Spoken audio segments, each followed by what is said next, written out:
அண்ணன் உள்ளிட்ட கூடியிருக்கக்கூடிய அனைத்து உறவுகளுக்கும் அன்பு வணக்கம்.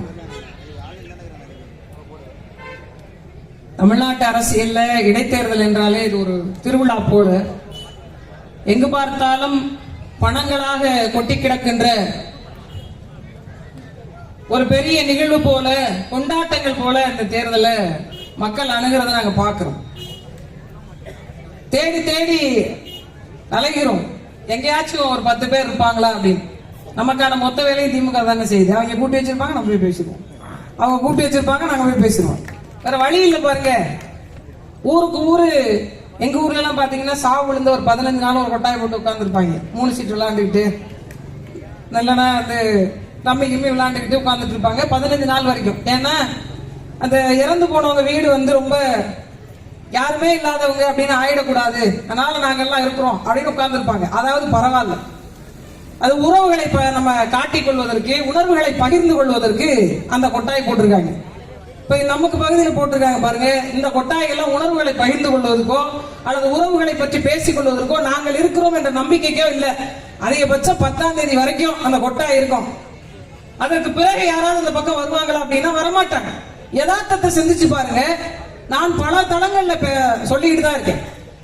வீடு வீடாக வந்து கணக்கு எடுக்கிறாங்க. உண்மையிலே எனக்கு காலையில இருந்து இந்த அன்னியூர் பக்கத்துல மதியத்துல பார்க்கும்போது பாத்தீங்கன்னா ரொம்ப வருத்தமா இருக்கு. ஒரு 200 பெண்கள் கொடியை எடுத்துட்டு போறாங்க. அதுல முன்னாடி 4 பொறுப்பாளர்கள். அதுலயும் வந்து ஜெபிக்க போவது யாரு, ஜெயிக்க போகுதுன்னு சொல்லுங்க, ஜெபிக்க போவது யாருன்னு உதயசூரியன் பாருங்கிறாங்க. வாயில கொஞ்சம் விளக்கெண்ணெய் ஊத்துங்க. அப்படிலாம் காலையில பல்லு விளக்கும் போது வேப்ப குச்சி போட்டு விளக்கலாம்னு சொல்லி பிரஷ், டூத் பிரஷ், பேஸ்ட் வச்சு விளக்கலாம்னு சொல்லி நாக்கு வலிக்கிறதுக்கு ஒரு பட்டை இருக்கு. அதை வாங்கி சரட்டு சரட்டு சரட்டு சரட்டுன்னு வலிச்சாது விடுங்க. ஜெபிக்க போவது யாரு, உதயசூரியன் பாரு. இத சொல்றதுக்கு 1000 ரூபாய் கொடுத்து கூட்டிட்டு வந்திருக்காங்க. இதுல வந்து காஞ்சிபுரத்துல இருந்தும் இளம்பிள்ளை, சேலம் இளம்பிள்ளையில இருந்து ஒரு கடையில இருந்து போன் அடிச்சாங்க. திமுக பல்க் ஆர்டர் போட்டுருக்காங்களான்னு 70 ரூபாய்க்கு தான் வாங்கியிருக்காங்க புடவை. ஆனா 700 ரூபாய் ஸ்டிக்கர் ஒட்டி இருக்கு அந்த புடவையில. அந்த புடவையும் வந்து கொண்டு இருக்கு. இந்த புடவை 1000 ரூபாய் ஒரு நாளைக்கான பணம் உங்களுடைய 5 ஆண்டு வாழ்க்கையை தீர்மானித்து விடுமா? நான் அவங்களோடு சாரசாரையாக போற பெண்களை பார்த்து கேட்கிறேன், உங்களுடைய ஓட்டு ஒரு சாராய வியாபாரிக்கா? அதில் புதுசாக மரியாதைக்குரிய தமிழ்நாட்டினுடைய முதலமைச்சர் தீபாவளி போனஸாக, தீபாவளிக்கான புது வித மக்களுக்கான ஒரு பெரிய ஒரு அன்பளிப்பை கொடுக்க தயாரா இருக்கிறார். அது என்னன்னு கேட்டீங்கன்னா, நீங்க கோட்டர் வாங்க வேணாம், அது 155 ரூபாய். தீபாவளியின் சிறப்பு தொகுப்பாக மக்களுக்கு வழங்கப்படும் ஒரு கட்டிங் கொடுத்துருக்காங்க கடையில். இனிமே கட்டிங்னா இனிமே நமக்கு தமிழ்நாடு அரசு தீபாவளிக்கு எல்லா மக்களுக்கும் வழங்கக்கூடிய ஒரு மிகப்பெரிய ஆக சிறந்த ஒரு விஷயத்தை கொடுக்குறாங்க. ஏன்னா 50 ரூபாய் பாக்கெட் வாங்கி கள்ளசாராயம் குடிச்சு செத்து எனக்கு 10 லட்ச ரூபாய் செலவு வைக்கிறீங்க, ஆனால் 90 ரூபாய்க்கு நானே தர்றேன் அப்படின்னு யார் பேசுறது? தமிழ்நாட்டுடைய முதலமைச்சர். இன்னொரு பக்கம் ஏன் இந்த கொடியை தூக்கிட்டு போறவங்களுக்கு இது தெரியணும் பாருங்க, அதனால சொல்றேன்.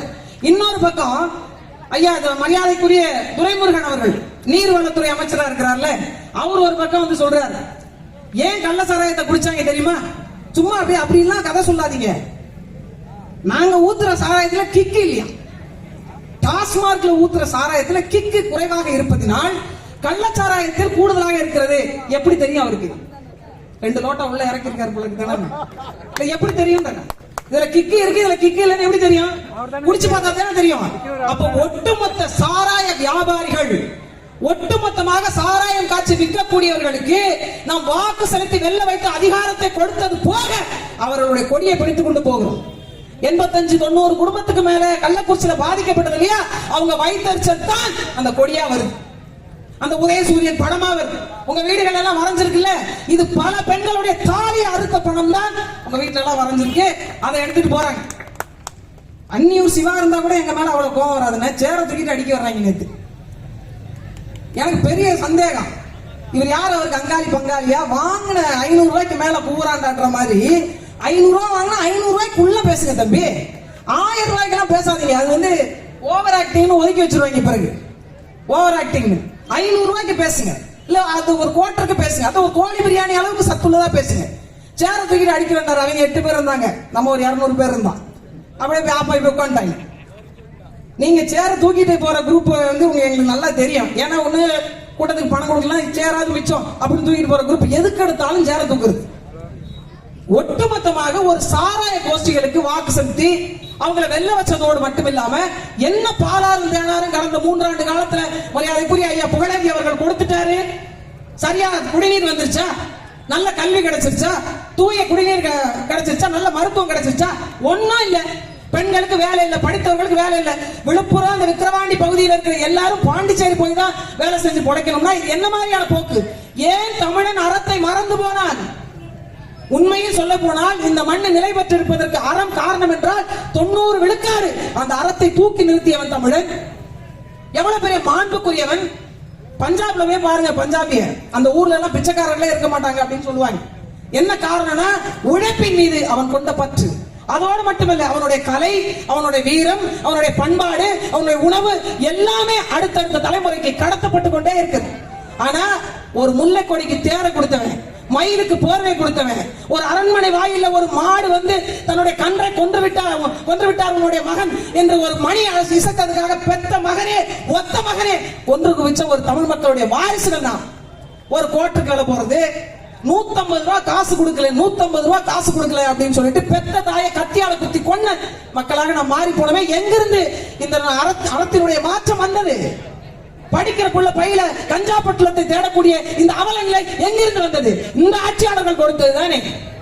இந்த ஆட்சியாளர்களை உருவாக்கியது யார்? நீங்கள் தானே. நீங்க குடிப்பீங்க, ஆனா உங்க பிள்ளைங்க குடிக்க கூடாதுன்னா குடிக்க முடியாத சூழல் இந்த மண்ணில் இருக்கா? எத்தனை கடையை கடந்து போயிட்டு வந்துருவீங்க? கஞ்சா பொட்டலம், ஹெராயின், இன்னும் என்னென்ன போதைப் பொருட்கள் இருக்கோ அவ்வளவும் வீதிக்கு வீதி வந்து வெளிப்படையாக இருக்க தொடங்கிருச்சு. இதை பார்த்து கொண்டு நாம் கடந்து போகிறோம், மறந்து போகிறோம். எவ்வளவு பெரிய மாண்பு மிக்க ஒரு கூட்டம் அப்படியே சுருங்கி சுருங்கி சுருங்கி சுருங்கி 500 ரூபாய் கொடுத்தா அப்படியே மந்தைகள் மாதிரி நம்ம போவோன்ற நிலைமை கொண்டு வந்து நிப்பாட்டிட்டாங்களா இல்லையா? ஒரு இடத்துல மக்களை சந்திக்க முடியல. இதுக்கு பேர் தேர்தலா? இதுக்கு பேர் தேர்தலான்னு கேட்கிறேன். ஒரு இடத்துல மக்களை சந்திச்சு பிரச்சனைகளை சொல்லி நாங்கள் என்ன செய்வோம் வந்தா அப்படின்றத பேசி வாக்கு கேட்க முடியலையே. எல்லாத்தையும் கொண்டு போய் அடைச்சு வச்சிருக்கீங்க. கேட்டா ஈரோடு மாடல்ங்கிறீங்க. உங்க மாடல் தான் இங்க வெட்ட வெளிச்சமா போச்சு. இன்னும் என்ன மாடல் வேண்டி கிடக்கு? கடைசி வரைக்கும் இந்த ஆட்சி அதிகாரமும் மாடல் தான். யதார்த்தமோ உண்மையோ நிதர்சனமோ இல்லை. அங்க போகும்போதே அந்த பெண்கள்ட்ட நம்ம கேட்டோம்னா தலையை டொய்யும் தொங்க போட்டுக்கிறாங்க. அப்ப தவறு என்று தெரிகிறது. உழைக்காமல் வருகின்ற பணத்தின் மீது மக்களுக்கு இவ்வளவு பெரிய மோகம் எங்கிருந்து வந்தது? எங்கிருந்து வந்தது? கீழே எல்லாம் முன்னாடி காசு கடந்து எடுத்தாலும் கோயில் உண்டியல்ல போடுற மக்கள் நாம. கோயில் உண்டியல ஏன்னா உழைக்காத காசு உடம்புல ஒட்டாது நினைச்சோம். இன்னைக்கு உழைச்ச காசே ஒட்ட மாட்டேங்குது. உழைச்ச காசே ஒட்ட மாட்டேங்குது. ஆனாலும் என்ன, நீங்க நான் வீட்டுல உட்கார்ந்துருக்க பதிலா அவங்க கூட போனா ஒரு 1000 ரூபாய். இந்த 1000 ரூபாய்க்கு தான் நாம் அடிமையாக வாழ போகிறோமா? கடைசி வரை தண்ணிக்கு போராடணும், கடைசி வரை சாலைக்கு போராடணும், கடைசி வரை மின் விளக்குக்கு போராடணும், கடைசி வரை கல்விக்கு போராடணும், கடைசி வரை மருத்துவத்துக்கு போராடணும். இப்படி போராடி போராடி சாகின்ற வாழ்க்கை தான் வேணுமா உங்களுக்கு? ஒரே ஒரு பெண் பிள்ளை 29 வேட்பாளர்கள்ல ஒரே ஒரு பெண் வேட்பாளர். யாருமே கொடுக்காத வாய்ப்பு நாம் தமிழர் கட்சி எங்கள் அண்ணன் செந்தமணன் சீமான் பெண்ணுக்கு தான் இந்த வாய்ப்பு என்று கொடுத்து இந்த களத்துல நிக்க வச்சிருக்கிறார். ஒட்டுமொத்த பெண்களும் அவள் பக்கம் நிக்க வேண்டாமா? ஒரு சாதாரண குடும்பத்து பிள்ளையும் சட்டமன்றத்துக்கு போக முடியும் என்பதை காண்பிப்பதற்கு அவன் கூட ஆதரவு தெரிவிக்க வேண்டாமா? என் வீட்டு பிள்ளைப்பாவ, என் வீட்டு பிள்ளை மாதிரியா இருக்கா, என் வீட்டு பிள்ளை என் பிரச்சனை தெரிஞ்சவ எனக்காக போராடுவான்ற நம்பிக்கை அவள் முகத்தை பார்த்து உங்களுக்கு வரலையா? எங்க அண்ணன் அண்ணியூர் சிவா முகத்தை பார்த்தா தான் வருதா உங்களுக்கு? இந்த ஊர்ல எத்தனை இடத்துல தெருவிளக்கு எரியாம இருக்குன்னு தெரியுமா? எத்தனை இடத்துல குடிநீர் குழாயில தண்ணி வராம இருக்கு தெரியுமா? இவங்க வந்தோன்னா அப்படியே புரண்டுருமா விக்கிரவாண்டி? தலைகள் மாறிடுமா? வராத பைப்புல எல்லாம் தண்ணி வந்துருமா? சரியா சாலை போட்டு கொடுத்துருவாங்களா? என்ன மாறிடும்? 2 டாஸ்மார்க் இருக்கு, வந்தாருன்னா 3 ஆகும். வேற என்ன மாறும்? எதை தடுத்து நிறுத்துவாங்க? நிக்கிற வேட்பாளர்களே அபிநயா மட்டும்தான் நான் வந்தா விக்கிரவாண்டி மண்ணில் டாஸ்மார்க் இருக்காதுன்னு பேச ஒரே வேட்பாளர் மட்டும்தான். இந்த வாக்குறுதியை வேற எந்த வேட்பாளராக கொடுப்பாங்களா? இப்ப வரைக்கும் நிலத்திற்கு பட்டா கிடையாது.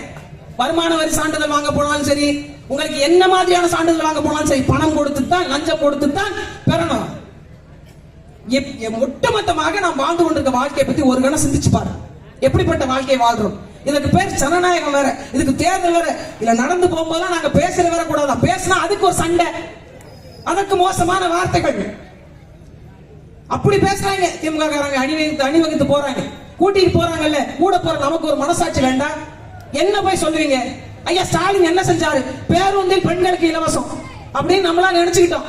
ஆனா அவங்க சொல்லிட்டாங்க ஓசி பஸ் போறவங்க எல்லாம் ஓசின்னு ஐயா பொன்முடியா சொல்லிட்டாரு. இன்னொரு பக்கம் மாசம் பெண்களுக்கு 1000 ரூபாய், இதை வச்சு மொத்தமா முடிச்சு விட்டாங்க. மாதம் பெண்களுக்கு 1000 ரூபாய் எங்க இருந்து வருகிறது காசு? டாஸ்மார்க் நடத்தினா அதுல இருந்து ஒரு 1000 ரூபாய். இந்த சாராய வித்த காசை தான் நீங்கள் வாங்க நினைக்கிறீர்களா? ஒரே ஒரு முறை ஒரு ஆட்சி மாற்றத்தை பாருங்க.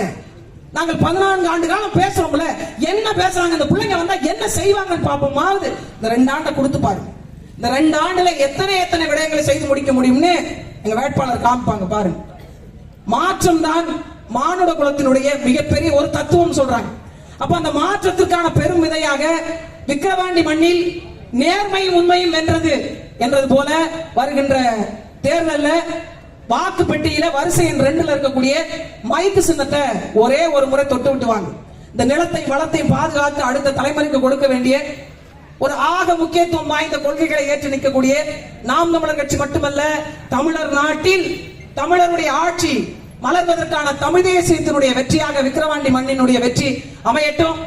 அப்படி இல்ல அப்படின்னா அவங்க ஏலம் விடுற மாதிரி விக்கிரவாண்டி 1, விக்கிரவாண்டி 2, விக்கிரவாண்டி 3ன்னு இவங்க 500 ரூபாயா 1000 ரூபாயான்ற பேரத்துல விக்கிரவாண்டி விற்பனைக்காக போகிறதா அல்லது விக்கிரவாண்டி வளத்துடன் நலத்துடன் செம்மாந்த தன்மானத்தோடு வாழ்ந்த வாழ்க்கை வாழ போகிறதா என்பதை உங்கள் தேர்தல் முடிவு செய்யட்டும். நாம் தமிழர் கட்சியினுடைய மரியாதைக்குரிய வேட்பாளர் மருத்துவர் அபிநயா பொன்னிவளவன் மைக்கு சின்னத்திலே போட்டியிடுகிறார். வாக்குப்பெட்டியிலே 2வது இடம். ஒரு முறை அந்த பொத்தானை அழுத்தி பாருங்க. நாங்க என்ன சொல்றோம் அப்படின்றத கேட்டுட்டு ஒரு பக்கம் அழுத்துங்க. இன்னொன்னு இந்த பொத்தா வேலை செய்யறது ஒரு பக்கம் டச் பண்ணிட்டு பாத்துட்டு வாங்க. உங்களுக்கு பெருத்த ஒரு என்ன மாதிரியான ஒரு சூழல் அமையும் அப்படிங்கறது உங்களுக்கே புரிய வரும். அடுத்த தேர்தலில் நாங்க இந்த மாதிரி வண்டி எல்லாம் எடுத்துட்டு வந்து ஓட்டு கேட்கணும் அவசியமே இல்லைங்க. 2 ஆண்டுல நீங்க பாப்பீங்க. அடுத்தது எங்களை மட்டும் தான் தேடுவீங்க. நன்றி, வணக்கம். நாம் தமிழ்.